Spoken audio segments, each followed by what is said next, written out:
talk my shit. I got all dick, and she turned around and hit. And I done learned a lot of shit. I had her burn up her brain. I deserve her face. I deserve her.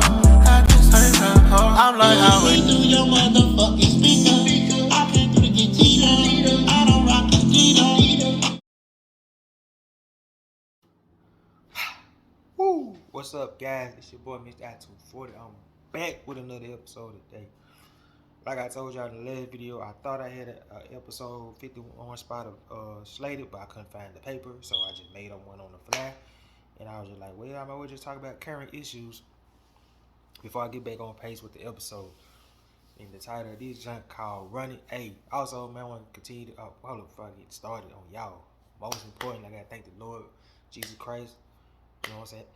For blessing me with another day, seeing the beautiful outside, seeing y'all.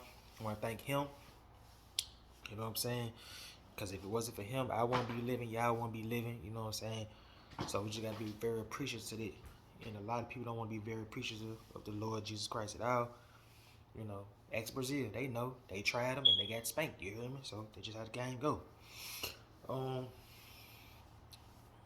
Sorry, little bruh, what y'all want me to do? Also, back to important being, I just want to say I want to thank y'all for the love the page been getting lately. You know what I'm saying? I'm really gratitude for y'all. I'm on the verge of almost getting to 200.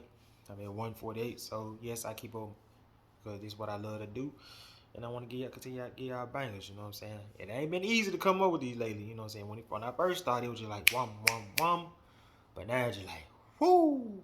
It's hard to come up with stuff and stuff like that, but I love different challenges and stuff like that. So I got episodes written for y'all for days. Like, look at my notes of these written episodes, like to like 80.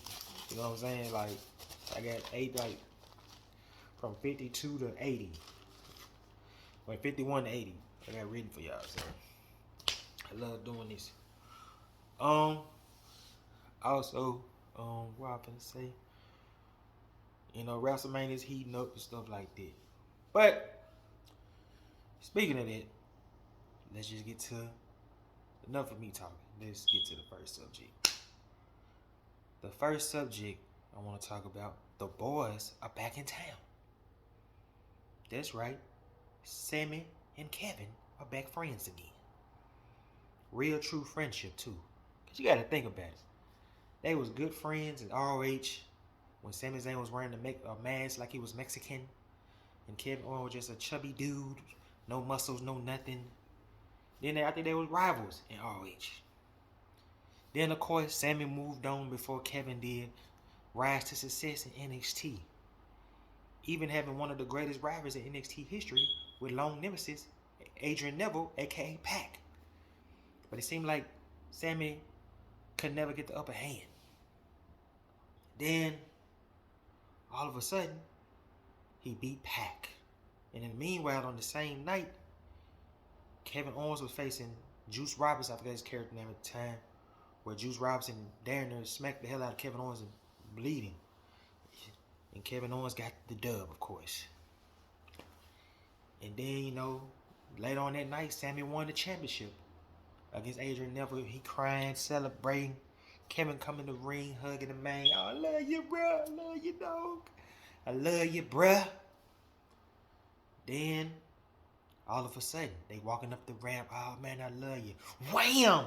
Drop Sammy like a bag of flour. Then, of course, the famous ringside apron powerbomb. Well, he took out Sammy for me. Then, of course, they was ops again. Even at one point, Sammy tried to come back. It's just Kevin Owens was too tough, too strong. And Kevin went on to bigger success while Sami Zayn stayed in NXT a little bit longer. Because you got to remember, after he won NXT Championship, Kevin Owens was in a big feud with John Cena.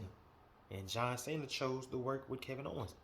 And Kevin Owens won in his first debut match.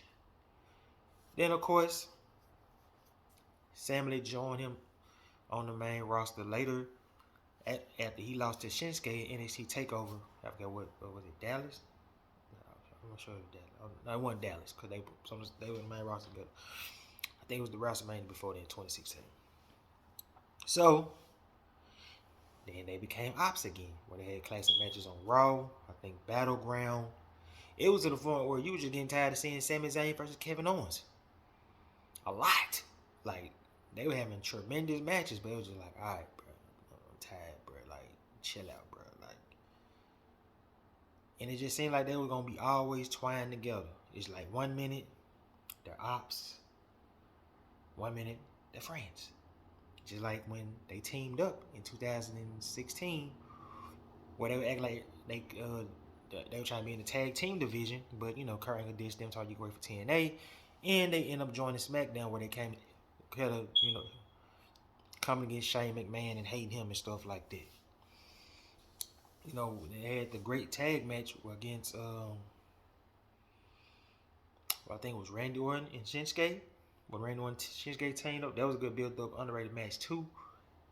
And of course, they had the infamous teamed up with the conspiracy theories and stuff like that when they teamed up against Shane McMahon and returning Daniel Bryan at WrestleMania in New Orleans. Very good, entertaining match. Then, of course, at one point, they went back their separate ways. Sami Zayn kept on doing the conspiracy theory stuff.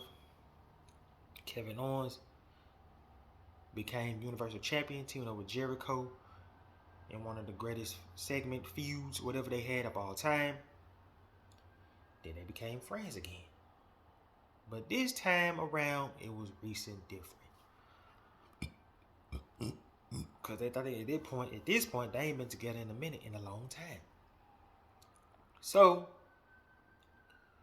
you look up, Sami Zayn still on his conspiracy theories, don't know where to go. Then he found a new home with Roman, Joe Reigns, and the gang. The Bloodline, of course. This was supposed to be a one and done segment. But, of course, you know the history. But then Roman Reigns had a Kevin Owens problem. And of course he was trying to manipulate Sami to do what he wanted to do. And he knew this was Sami's weakness. It was his boy, his best friend, his best man in his wedding. Then it all came together in full circle when I think it was Solo and Kevin Owens had a match. Was it Solo and Kevin? No, it was Jimmy and Kevin Owens had a match. One of them had a match with Kevin Owens. And Jay tried to give him the steel chair. But Sami didn't want to do it. And then they caused the friction between Jay and Sami. And kind of rest of the bloodline. Because everybody was starting to question Sami. Because they trust Sami. So it seemed like we knew the reunion was coming. Because every time they get in the ring together, Sami's act like he don't want to hit him. And Kevin Owens would leave. Even it was a point during the segment, Kevin Owens was like, look man, you might want to get them before they get you. So, in the meanwhile, Survivor Series was starting to come up. It was Kevin Owens, the Brawling Brutes, and Sheamus against the Bloodline. And it was questions where could they trust Sami? And they was going to put it to the test. But Roman Reigns had to have a conversation with Sami to see could he trust him. Then, of course, you would think the conversation went well at that time, so we thought. But then the match happened. The match set. Brawling Brutes come out first. Everybody get in the steel cage. Yeah, I forgot who started off for the Brawling Brutes. I know Jay started first for the Bloodline. So, minutes go by, time go by. I think it was Ridge Holland or Peter, one of them folks started first. I think Ridge Holland, like I said, one of them came in second. They beating up Jay, giving that work. Then the time came when the buzzer went off. Jimmy getting fired up, ready to fight for his brother, rooting for him. And then Jimmy was the main one that loved this Sami. They doing cool handshakes and all this. Hell, even Solo, you know, he like the D-boy of the group, he kind of took hold of Sami. Because if you remember, when Solo debuted, Sami took the chair shot for Solo. And remember, they were backstage talking, and he was like, "If I need help, I'm gonna get you." And he's about Sammy. And Sammy used to go out there with Solo a lot. But in the meanwhile, the buzzer go off. Jimmy finna go out. Roman, sit your ass down. Get your ass in here. You go. Paul Heyman looking shocked for a minute. Then you know the evil genius started laughing and smiling. Roman knew what he was doing, being very calculated, smart, manipulative. Gotta look at this nigga here. I mean, this dude here, manipulative. Now you hear me? Like, look at him. So you look up. Sammy looking nervous, scared. They enter the cage. Then shortly after that, everybody started brawling, getting it in, going crazy. Then the match about to end with the controversy slap in the eardrum. Roman Reigns couldn't believe it. Right? Roman Joe Reigns couldn't believe it. Kevin Owens get the stunner. Wham! Drop Roman. He finna get the dub. Wrong. His best friend took it away from him. And then the infamous happy moment when he low blowed Kevin Owens. Put Kevin Owens in the corner, hit him with a Luva kick, pointed at the ground. Jay splash. 1, 2, 3. Bloodline wins. Then the moment we all been waiting on, Jay hugging the main. Oh, what love. Tribal Chief looking at him like, I got you in that, dog. Then, months down the road, they still trusting Sammy. Do I trust Sammy? Then the Royal Rumble moment happened. Come on, man. We know what happened. Wham! Drop Roman. He couldn't take it no more. Sammy going crazy. I mean, and then he watching his best friend get beat down. Cat Ragley. He was like, you don't got to do this, but you know, Sammy didn't want to do it, so he hit Roman. And then they beat Sammy up, left him in the ring.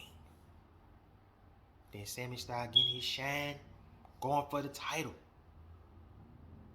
He get his just due. He was gonna get beat down, then his best friend saved him. Then weeks and weeks, Kevin Owens was trying to refuse that love, expressing his feelings. Don't want to show that love. Cause I know how they feel, because I don't like showing love and I don't like expressing my feelings. So I know what he's talking about. But then it's just like, he knew he had a heart for him, because that was his boy. They came up together. Like Bad Boys, Will Smith and Martin. Brothers fight. You know what I'm saying? So, weeks and weeks going down the road. Kevin Owens just trying to shove it off. Even Cody Rhodes being the voice of reason. Cody was the voice of reason. All this going on. We're going to take down the bloodline. And then,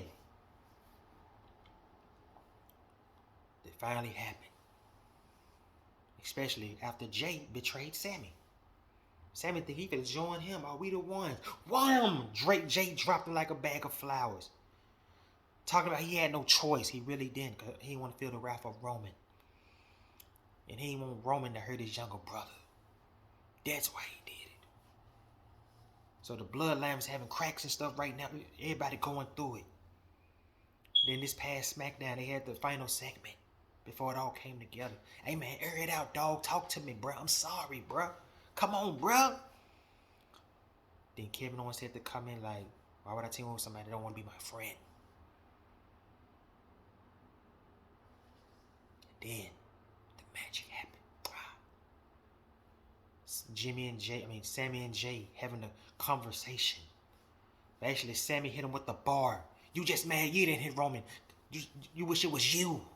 Struck a nerve. Dre looking conflicted, looking crazy, looking lost, because he knows the truth. You know, Jay felt betrayed because he looked at Sammy like family. Then they started beating Sammy up. Kevin Owens came back. Stunner. Throwing people over the top rope. Then they hugged it out. One love. Real friendship. Real love. Real brotherhood. You can mess with my... Now, you can't... I can mess with my brother, but you can't. Basically what Kevin Owens saying. This family, this is what we do. Not you. Then, of course, Monday night happened. They're officially getting their match. That was my bad, it was a flag. They're officially getting a match at WrestleMania. It's the Bloodline. Flusses. Blood thicker than water. Well, you know what I'm saying. Blood is thicker than water, but you know, basically blood don't make your family. Yeah, there you go. The Bloodline versus blood don't make your family.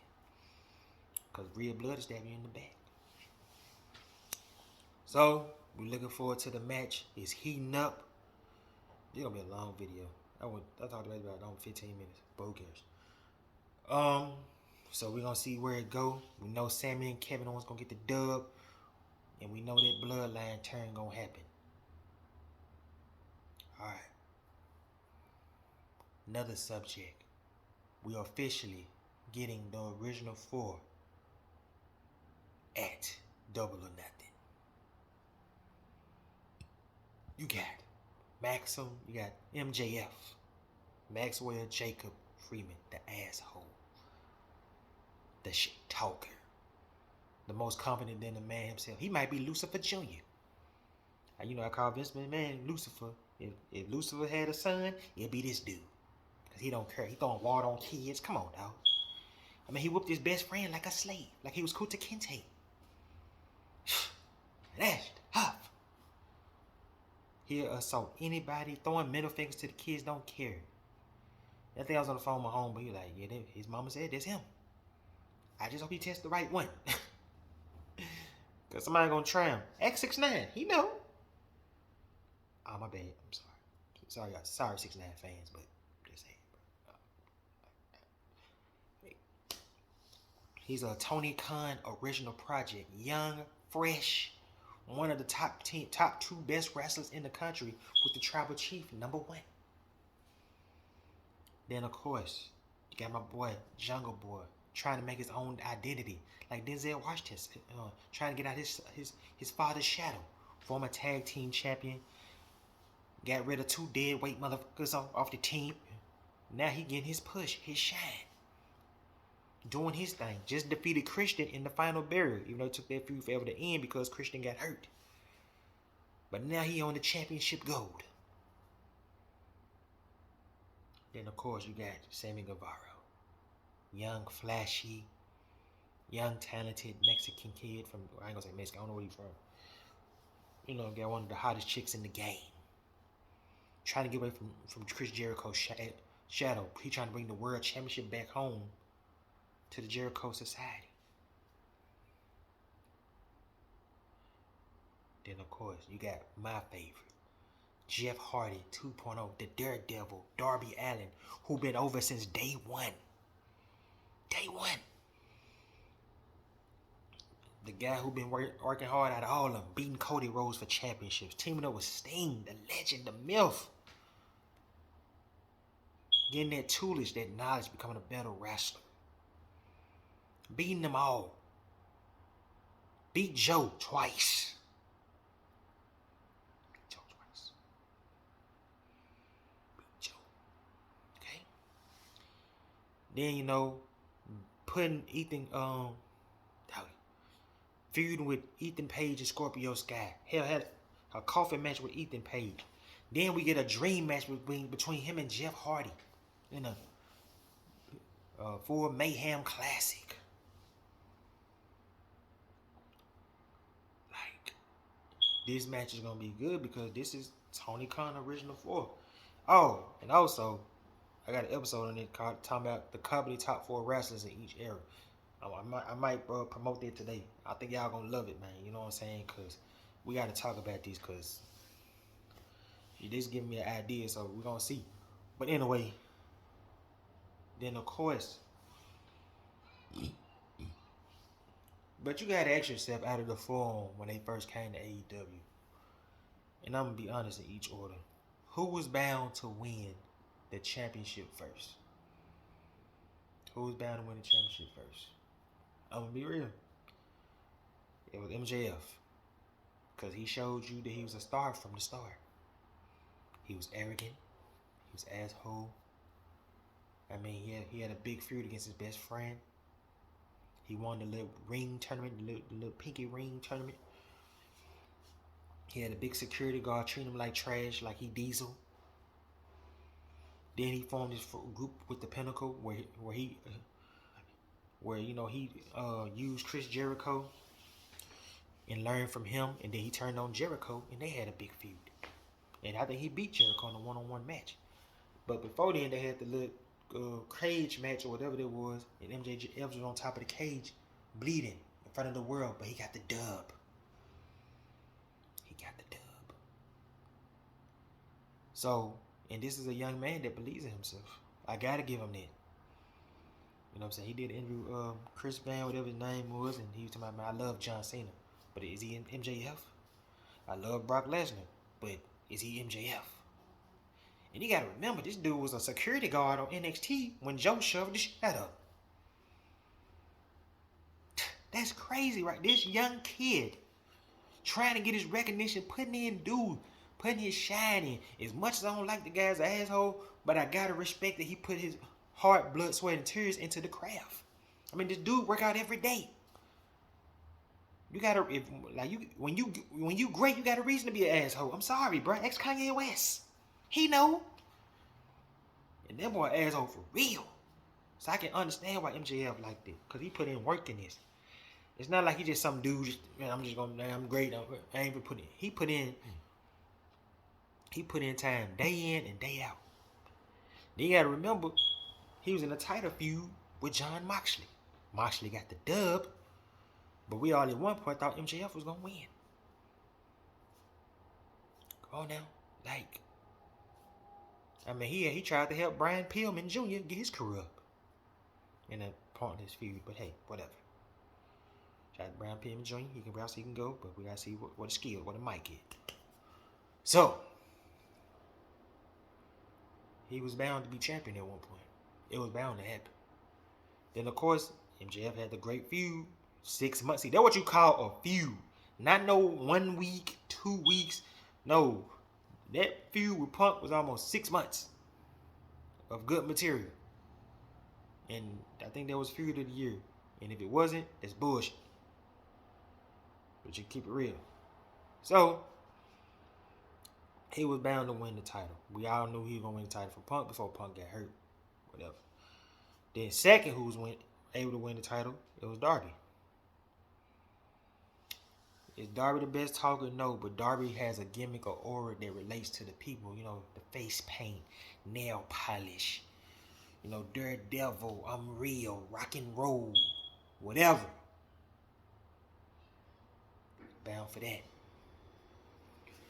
Then I think Sammy, and then of course Jungle Boy. This gonna be the next word. That's in that order. Who's gonna win the world championship? So that match gonna be good. It's gonna be a lot to look forward to, and it's gonna be lit. All right. Oh man! Finally, Charlotte Flair and Rhea Ripley is starting to catch fire. Now you gotta remember, Rhea Ripley won the Royal Rumble this year, and she was supposed to choose between Charlotte or Bianca. She chose Charlotte, but at first I was like, why she choose Charlotte? But then I forgot, during the COVID WrestleMania, Rhea Ripley was NXT World Champion, and Charlotte got the dub. Even though Charlotte had that belt for a month, when they had the classic match in your house, and the triple threat match between her, Io, and Rhea, where Io Shirai got the dub.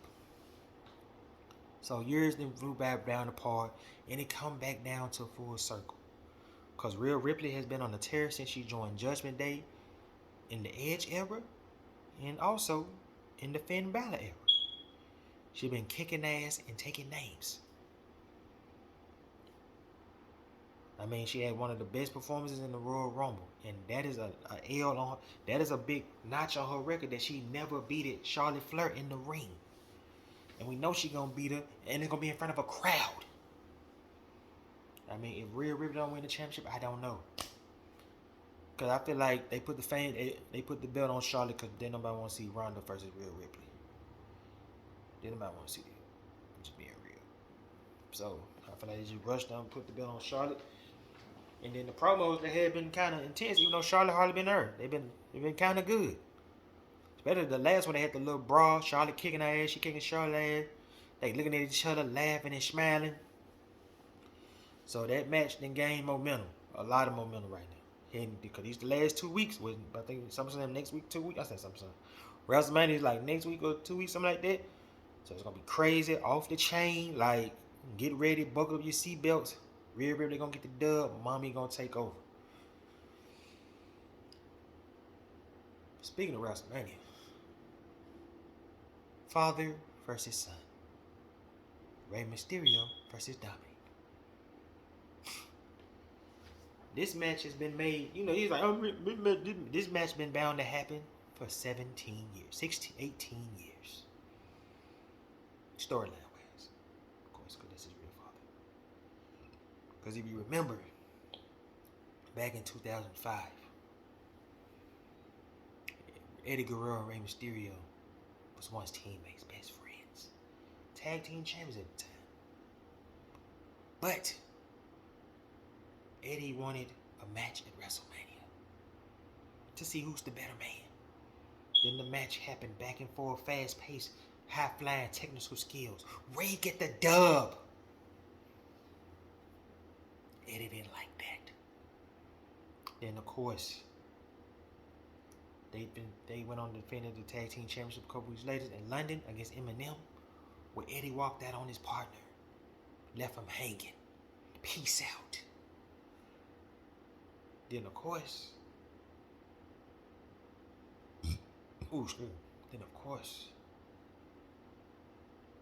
Rey get beat the hell out of by Eddie. Mask coming off. Eddie took the mask off when he did the great move on the steps. Boom! Drop Rey like he was nothing.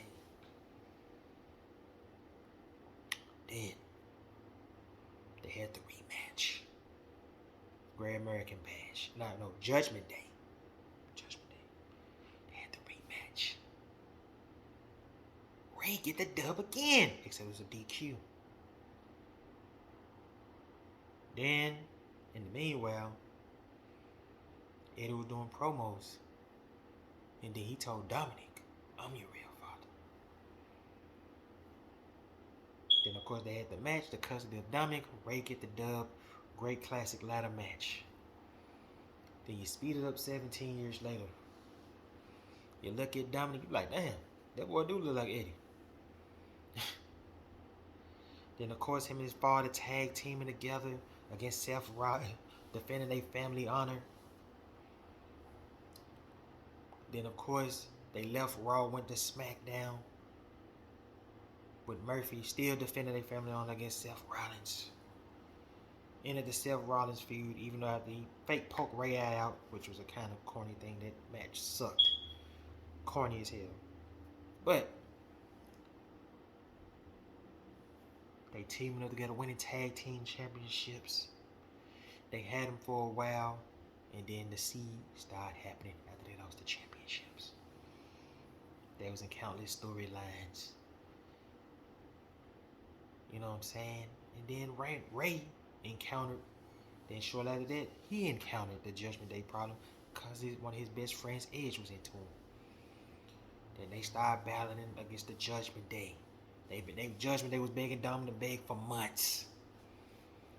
Then they had the match at SummerSlam. Rey and Dominic got the dub in front of the world. I was there. Then Clash, they kept on asking Dominic, come on, man, join us, man, join us. Then the Clash of the Castle happened. Edge and Rey teaming up. Match going smooth. Dominic was still intimidated by Mommy at the while, because they built Rhea as the alpha male of the whatever their relationship is. Because you gotta remember, they had an encounter on Raw where he was gonna hit her with a chair, but she manipulated not to hit him with a chair. So Edge and them get the dub, celebrating, and then the moment happened. Wham! Drop Edge. Low blow, Edge looking sad, crazy like the old man. Then, come on, Dom, you gotta do, drop this father. And then for months he telling my daddy's a deadbeat, trash, nothing. My daddy wasn't there for me. For months and months, they've been building the seed for the match to happen. And then we're getting closer and closer, especially with the last couple of promos. Especially Ray turned up on his son. I want to fight a young punk like you. Really want to say a little bitch. You know what Ray really want to say.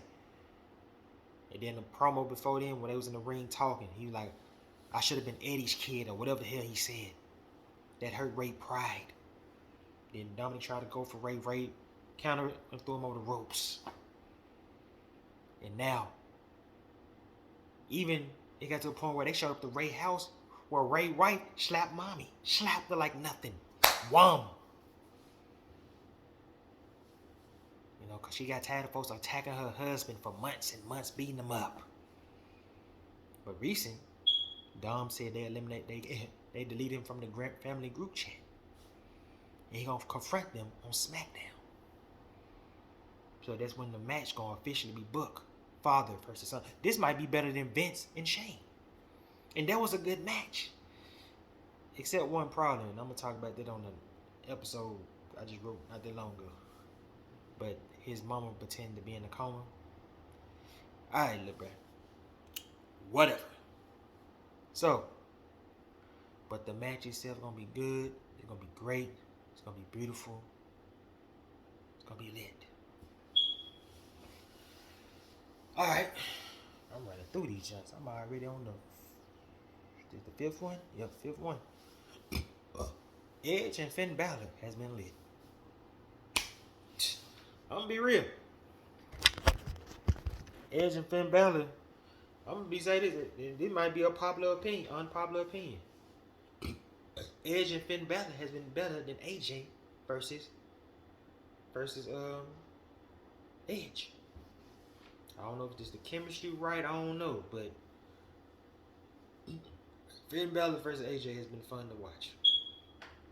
Then of course you got, you know, especially because I didn't think Judgment Day was gonna last after Edge left. I did not think it was gonna work, but them guys, all them shut me the hell up. Priest, Dom, and Rhea, all them they shut me the hell up. So of course, it started the night after Hell in a Cell when Rhea, Edge, and Damian Priest defeated Finn Balor, AJ, and Liv Morgan. So Edge in the ring having the congregation talking trash. Finn Balor came out there, and then they surprisingly turned on Edge, drop him. And we didn't see Edge for months until the last time I got to talk about SummerSlam. Edge returned with the Brood music, all red on like he Pyru. That boy's blooded out. Came back, Spirit Damian Priest, Spirit Finn Balor. Ray and Dom got the dub. Then of course, Dom turned on his father. And then they had the brutal I Quit match. Extreme Rules. A lot of pain, a lot of suffering, going back and forth. Torture. Until the Judgment Day interfered. Then they brought Beth out, getting the best of Rhea Ripley for a minute. Until they had Beth on the ground. Edge crying. You tell me he ain't finna quit? No. He crying, begging for his wife. He said, I quit. But then Rhea Ripley said, you taught us too well. Wham! Clap on Beth. We ain't see Edge and Beth for a while. Until what? Royal Rumble? No. He had a match on Raw, and then they hurt him again. We ain't see Edge them after that. Then they returned to the Royal Rumble. He eliminated Damian Priest, Finn Balor. Then they came back, caused Edge the Royal Rumble. Then, of course, Beth Phoenix speared Rhea Ripley on her back. Then they had the mixed tag match in the Elimination Chamber where the couple got the dub. So then the next night, I think Edge had a match with Austin Theory. Finn Balor interfered, and Finn Balor said, "You thought it was over? Nah, this ain't over, dog. This ain't over." Then of course, it been a lot of back and forth, and then they officially made the match at Hell in a Cell. Finn Balor versus Edge. And the Edge did a promo with all the fire, all the little candles. He said, "You bring the demon, I will bring the devil." This is gonna be a match to see, man. It's gonna be fun. You know what's funny? A Hell in a Cell match outside. That gonna be dope. Especially if it's at nighttime, bro. It's gonna be crazy, bro. Like, I don't care who win. I'm just. Yeah, I took off work for that too. Yeah, no sir. Work rest weekend. I'm a content creator. I gotta do review. I gotta review episodes. You know what I'm saying? I gotta do part 1 and part 2. You hear me? Come on, man. Like, no, nigga. You know what I mean? So, and plus, I'm proud of Finn Balor out of all this, cause my main man, Lucifer, didn't believe in him. I be trying to tell you. I see. Look, man. Me and my partner had a debate like a while back. Man, what Finn Balor on NXT? What Finn Balor on NXT? He can be himself. And it's basically what Finn Balor doing. But you got Vince writing succotash and lick rash and, man, whatever this nigga on. You know what I'm saying? Like, nah, that ain't it. So my boy went back to NXT, sharpened his tools up, got his knowledge. And a lot of them, my boy promo skills and got better. Word up. Finn Balor promo skills and got a whole lot better since their second stint in NXT. Even though he had that whack finish at the Extreme Rules with Roman Reigns, but whatever. But that's not the point. Alright. So they're gonna be a good match. Well, in exciting news, and there ain't much to talk about, Randy Orton is coming back. Hopefully he come back this version of himself. Cause I need this version. This version right here was the best version. Putting Vince McMahon in the skull, kissing Stephanie. Come on, man. Beating the hell out of Shane. Telling Kofi Kingston you're stupid. We need this version. If he coming back, we need this version. We haven't seen him since last year when they lost the tag team belts against the Usos. Because we were supposed to get Roman Reigns versus Randy Orton at SummerSlam. Good thing we didn't, because the Brock Lesnar did wrong. That's the only Brock Lesnar match, Roman Reigns match that lived up to the hype anyway. The last match was great. So hopefully we'll see and where it go. Alright, number 7. Lita believes Charlotte Flair was handed her spot.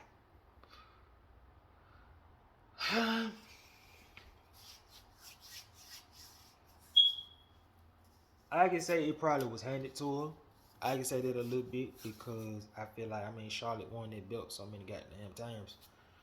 If you look at Charlotte title reigns versus the 4 Horsemen title reigns, that ain't nothing compared to Charlotte title reigns, because Charlotte done won that belt 16 times. But I got to be fair to Charlotte Flair. Charlotte Flair is very witty on the mic. She's very talented.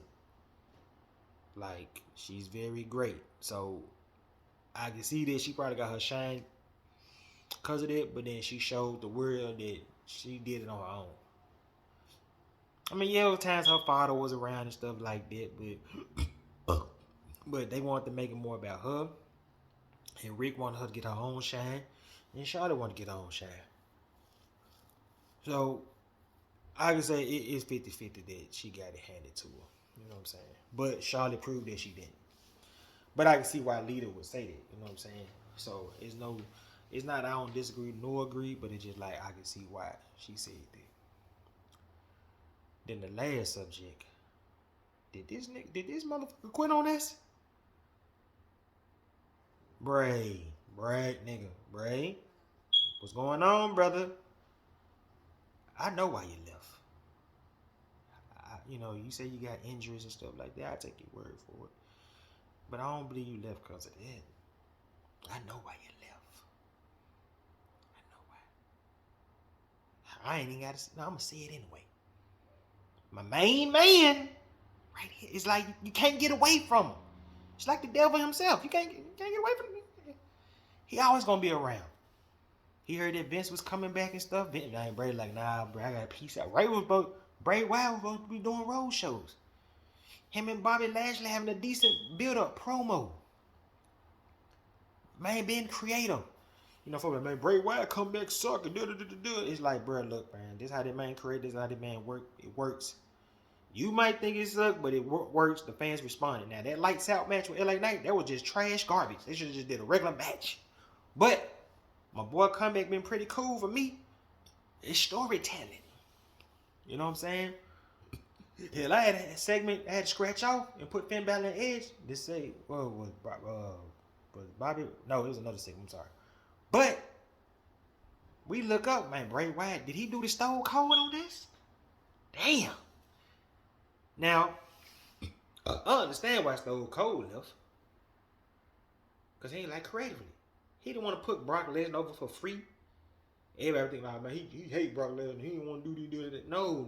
He just didn't want to put Brock Lesnar over for free.